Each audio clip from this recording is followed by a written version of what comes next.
The Gospel of Judas. The secret discourse of revelation that Jesus spoke with Judas Iscariot in the course of 8 days, 3 days before he celebrated Passover. Gospel frame: Jesus' ministry. When he appeared on earth, he performed signs and great miracles for the salvation of humankind. And since some walked on the path of righteousness and others walked in their transgression, the 12 disciples were called. He began to speak with them about the mysteries that are beyond the world and what will happen at the end.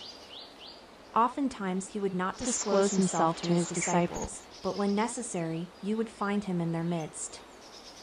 First day, Jesus separates Judas from other disciples. One day he came in Judea to his disciples, and he found them seated and gathered together, practicing godliness. When he approached his disciples as they were assembled together, seated and giving thanks over the bread, he laughed. But the disciples said to him, "Teacher, why are you laughing at our thanksgiving? What have we done? This is what is appropriate." He replied and said to them, "I am not laughing at you. You are not doing this out of your own will, rather, your God will receive praise through this."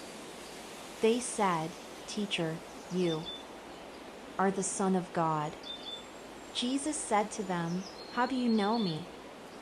Truly I say to you that no generation will know me from the people that are among you."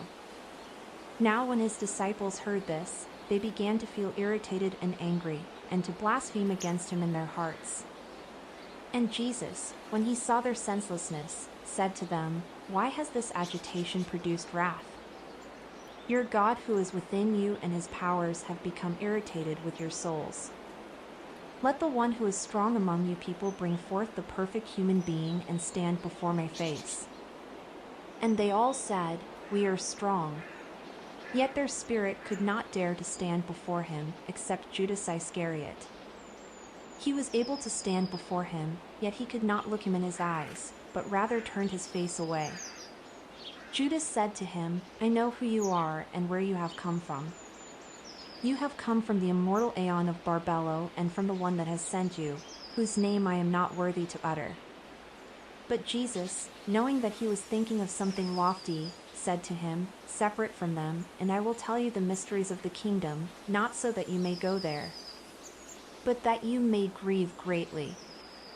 For someone else will take your place, so that the 12 disciples may again be complete with their God."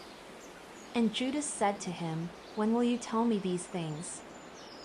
And when will the great day of light dawn for that generation?" But when he said these things, Jesus left him. Second day, Jesus appears to his disciples again. The next morning he appeared to his disciples, and they said to him, "Teacher, where did you go and what were you doing after you left us?" Jesus said to them, "I went to another generation, one that is great and holy."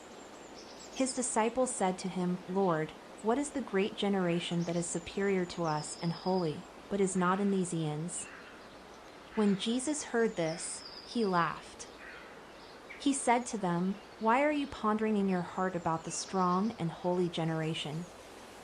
Truly I say to you, no one born of this aeon will see that generation, nor will any angelic host of the stars rule over that generation, and no person of mortal birth will be able to join it. For that generation is not from that has come to be the generation of humans, but it is from the generation of the great people, the powerful authorities, nor any power, those in which you rule." When his disciples heard this, they each became disturbed in their spirit, and they did not find anything to say.